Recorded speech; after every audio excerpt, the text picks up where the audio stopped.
Welcome to the Etsy Entrepreneur Podcast, where sellers can get help starting, building, and growing their Etsy business so that they can make extra money pursuing their passion. Are you ready to get the tips and strategies you need to be successful? Then let's get started. Here is your host, a top 1% full-time Etsy seller, LL. Hopefully everyone's having a good day. As I'm speaking now, we're getting ready to have Valentine's Day, so hopefully you guys are all amped up for that and have a Valentine. If not, you can be your own Valentine. Get yourself something nice. Maybe get some nice food. Go out to eat. Call some Uber Eats or something like that. But either way, treat yourself or treat someone else. So, but hopefully the Etsy gods are raining down on you guys, and you're having a good start to 2020. Now that we are in February, things are starting to get into full swing. You guys should see the momentum start to build. Sometimes we see a little bit of a dip in January just because people have the December hangover. You know, they're all shopped out. So usually by February, March, that starts picking up. Also, you'll see people start getting their tax returns. They'll have a little bit of an influx of money. So it's usually a good time to start picking stuff back up. But I got another good podcast for you guys today. I want you to get a lot out of this, as always. So what I want to talk about today is people that are interested in starting an Etsy shop, or maybe you just started an Etsy shop, where you should focus. So this is usually a thing I get a lot of questions about. People are kind of all over the place in their business thought process when they're talking about starting a business or an Etsy business. So I want to kind of break that down for you guys and hopefully give you a little bit of guidance of where to focus on and put you in the right direction so that you can move forward in the best possible way and you're not wasting a lot of time. So the first one is going to be super obvious, but the first tip I got for you is to start your Etsy business. For the love of God, open your Etsy shop. I see a ton of people that are brainstorming. They're like, I'm going to start in March. I'm going to start in July. What are you waiting for? Get in there and open your shop. Don't wait to start. I mean, I don't understand why you guys put this stuff off. So a little bit of tough love for you, but get in there, jump in and start. That's the only way that you guys are going to learn and be able to move forward is once you start. You know, a lot of people don't know what they're doing when they start, but they start to learn and build momentum. You know, once they open that door, that is the motivation that they need to keep things going. So get in there, open your Etsy shop. I have a lot of videos and stuff like that, that walkthroughs on EtsyEntrepreneur.com that can help you with opening your Etsy shop and stuff like that. Get in there, open your Etsy shop. Don't worry about if you don't know what you're doing, you're not tech savvy. It's a step-by-step process. It's really not hard. One of the things that people run into, and as of this recording, this is the way that it still is when you open an Etsy shop, you move forward, you pick your name, which your name may be taken, so make sure you have a couple of different names. You can abbreviate your name to get around that. So for instance, if like Emily's Bows is taken, maybe you just take out the vowels and you do EMLYBWS or something like that. Your logo still can be Emily's Bows, but your shop name is going to be abbreviated. There's nothing wrong with doing that. People do that all the time. So don't let the name stop you. The next hiccup that people run into when they open their Etsy shop is Etsy wants you to list a product before you can move forward to entering your bank account information, your credit card information, and setting up your shop section. So setting up your logo image, your banner image, your shop members, all that, your shop sections. It's a little backwards how they do it because they want you to have products out first and then they let you set up your shop after that. The way you can get around that is you put up a demo product. It really doesn't matter what it is. Just fill out all the required information. You list that product, right? And then you can move forward to putting in your bank information, stuff like that. And then it'll get you to the shop sections part, and then you just deactivate the product, because no one's going to buy your product that's not finished, and you really aren't, maybe you're not sure, your products aren't done, you don't have pictures done. So just throw a picture in there, just throw a mock title in there. It'll cost you 20 cents to list it, but at least that can allow you to move forward to finish your shop up, and then you can go back and list your stuff when you're ready to open your shop, so that is not tripping you guys up. So that trips a lot of people up. I would suggest doing it that way until Etsy changes, however, how they do that. So once you guys get started, the next thing that I want you to consider, the next tip I have for you, and it's a big mistake a lot of people make, is don't go overboard with your product inventory.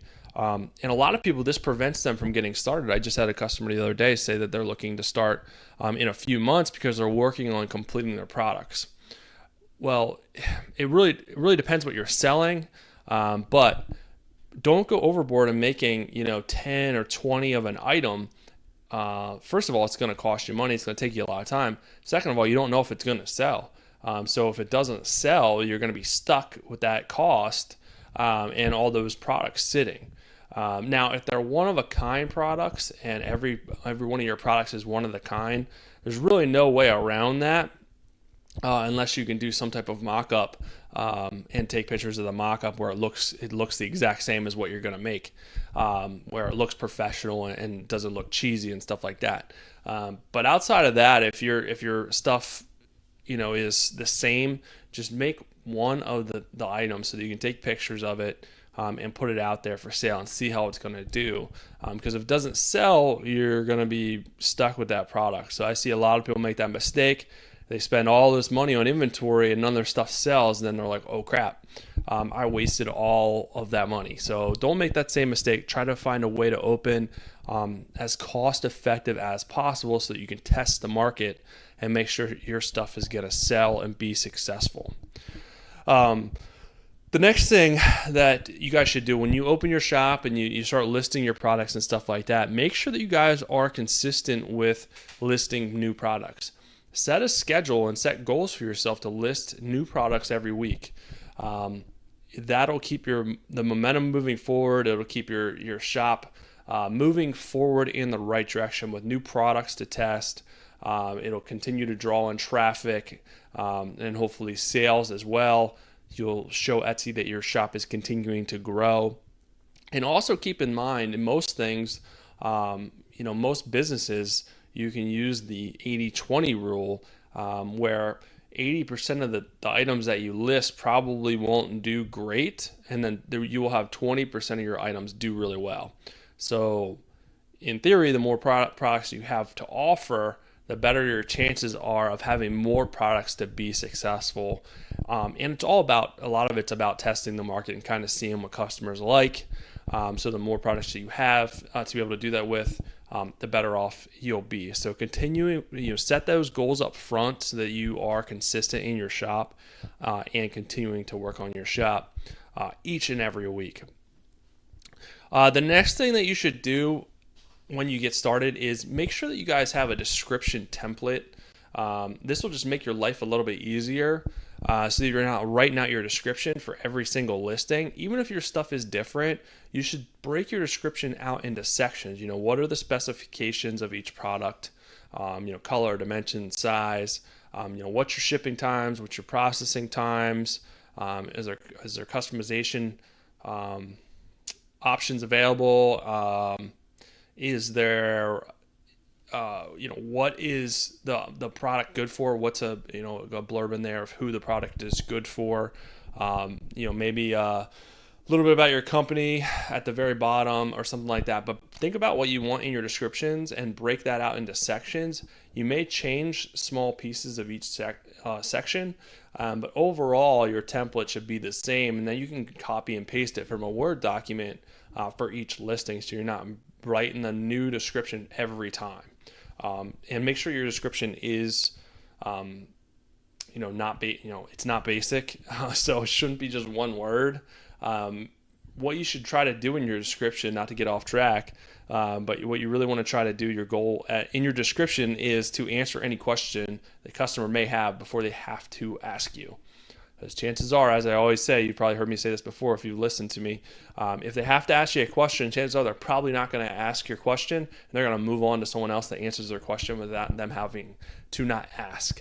So you don't want that. You want to try and answer as many questions as possible in your description, so that they get their question answered and they can buy from you. So the next tip I have for you is make sure that you have good photos. All right. This is something that a lot of people mess up at the beginning, including myself. I did this. I've fixed my photos probably 4 or 5 times.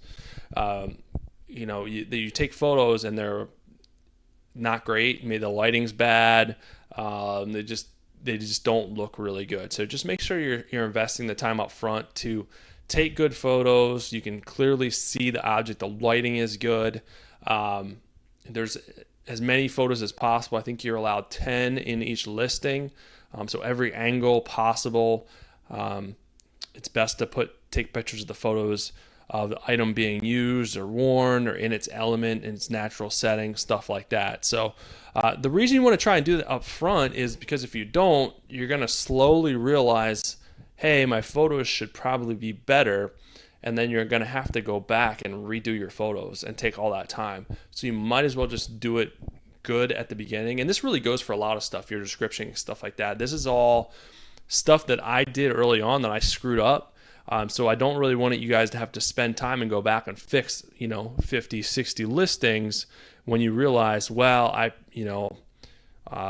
did this half-assed at the beginning, and now I got to go back and fix it because I really didn't put a lot of time and thought and energy into it. So just do it right the first time, because every time you got to go back and fix stuff, depending on how many listings you have. Maybe you have 10 listings, you got to go back and fix 10. Then the next time you have 30 listings, you got to go back and fix 30, and then it keeps growing. So basically your problem keeps increasing. So I don't want you guys to have to waste that time. So just invest a little bit of extra time in the beginning, so that you guys don't have to go back and fix all this stuff later. The next thing I want you guys to do is be patient. This is something, I really think this is a reason why a lot of shops fail. And just, I think a lot of people fail in general when they try to do e-commerce stuff is, you have to give your shop time for the algorithm to kick in, for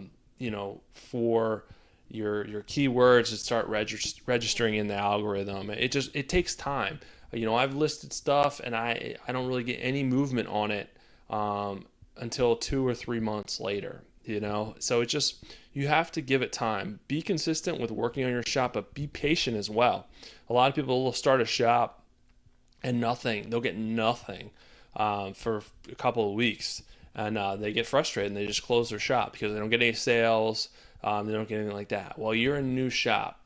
You don't have any, you have very little reviews, if any. You have no sales data, if any. So the algorithm sees that. It will ultimately give you a chance, but you have to be patient. Continue to focus on your shop. You can't control that stuff. Focus on what you can control, which is your shop, working on your shop, working on products, monitoring your stats, all that good stuff. The rest will take care of itself if you are patient. The next thing is be open to change, right? So you are on Etsy, which is a third party, and things change often. Etsy's trying to stay ahead of the game. They're trying to stay competitive. They're competing with Amazon, Shopify, all these other e-commerce sites out there. So they're trying to stay competitive as well. They're on the stock market. They have investors to keep happy, so they are concerned with making money. So a lot of people get frustrated, with sales dropping and stuff like that. Well, Etsy is trying to make sure that you guys are making money, so you stay on the platform. They may not get everything right, but they're definitely trying to continue to do well and compete. And with that comes changes, and probably a lot of frequent changes to the platform. So just be open to change. Be open to try new stuff that Etsy rolls out. Don't be stuck in your ways. I see a lot of shops that did well a couple of years ago, and now they're really struggling. And a lot of those people that I coach and talk to, what happened was they didn't do anything for those 2 or 3 years. And the same thing happens with businesses, guys. If you remain status quo, you may do really good by just, your sales and stuff may do really good, but you don't do anything to invest in your business. You don't do anything to move forward. You're not diversifying your business. You're not diversifying your products. You're not looking for new products. Well, eventually that stuff will fade. So you guys got to remain open and agile to new features, trying new strategies, stuff like that. I know a lot of, crafters, aren't necessarily business people, but this stuff you can learn as you go. If you are invested in your business and growing your shop, you can learn this stuff and start implementing strategies, get better with the technology. There's a lot of information out there. There's a lot of easy ways to learn this stuff. So I'll get off my soapbox about that one, but just be open to change, guys. I want to see you succeed. The next thing, and it's kind of along the same lines, is don't neglect your shop. I see a lot of people that they'll sit it and forget it. They'll be real amped up. They'll put up 30 products and then they'll just do nothing else for months. Etsy likes to see people that are consistently in their shop, growing their shop, involved, engaged with their customers, engaged in the platform. So just make sure that you guys are engaged in your shop, working on your shop, consistent. If anything, it helps you see trends. It helps you know what's going on. It helps you get proficient at using the platform. So that's the main reason why you guys should be involved in what you're doing. So don't get frustrated. Maybe you're not seeing the movement that you want, but you have to stay engaged with this. You have to set time every week to be in your shop working on your stuff. Be consistent, set goals. That's the way that you will ultimately find success really in anything that you do, but especially with Etsy. So those are the main things that I wanted to go over today for those that are kind of maybe just started an Etsy shop not too long ago or thinking about starting an Etsy shop, to hopefully get your head in the right space, get you guys going in the right direction so that you can start out and be successful right away, have the right state of mind, and the steps that really you should be thinking about when you're doing this, because I want you guys to get off on the right foot and really be successful with your shop. So the next thing I want to talk about, guys, right now for this week only, it should start the day of this podcast comes out. I'm doing a free 30-day trial to my Etsy Traffic and Sales Masterclass, which there's different modules in that masterclass for you guys to help you be successful. So they're all walkthrough modules. I dive into my Etsy shop. I show you guys what I'm talking about. We talk about stats. We talk about SEO, best practices, pricing strategies, SEO strategies, a lot of different things that you guys can do to grow your shop. A lot of people don't realize that there's elements to this business outside of just listing products, right? There's a lot of people that sell really good stuff. They put up their products and they have no sales. Well, there's a reason behind that. It's still a business. There's still strategies that you have to know on the back end to be successful. So I want to give you the strategies. It's the same stuff that I've used in my business for years that's helped me make it to the top 1% of Etsy sellers. So it's all laid out there for you. It's free. You can start at 30 days free. I know that you guys are going to enjoy it. I'm adding new content in there. So for as long as you stay a member, you'll get access to the new content that comes. And then you also have access to the help forum. So that's really the game-changing part, is you can watch the modules and stuff like that. But when you need help with your shop, you can ask me directly. Send me a listing. Ask me to critique a listing. Ask me for feedback about your shop. Run strategies by me, run your stats by me. It's really there so you can work one-on-one with me. My only goal is to help get you more traffic and sales, and to be a mentor, to be a coach, to help give you that support so that you guys know that you're not alone. So there's other training programs that and videos that you can watch, but if there's something you don't understand or you need additional help beyond that, where do you go? Where do you turn? You can't go anywhere. So I wanted to add the forum element, and it's really invaluable to the people in there that I'm working with right now to get their extra help. So like I said, join for free, try it for 30 days. I know you'll love it and you'll want to stay working with me longer. After that, it's just $19 a month. It's super inexpensive for what you guys get. I'm working on some new videos and materials and a new ebook that I'm probably going to put in there pretty soon. Like I said, you'll get access. As long as you remember, you'll get access to all that new stuff that's coming in there. So it's a really good place to be to work with me and grow your shop. So hopefully I see you in there. I'm going to add a link. It's going to be in the show notes or in the notes wherever you're watching this or listening to this podcast, so you guys can join. The deadline is Saturday to get in for that free trial, but check out the show notes. Hope to see you guys in there. I know you'll get a lot out of it. But outside of that, good luck with the rest of this month. I will talk to you guys soon, and happy selling.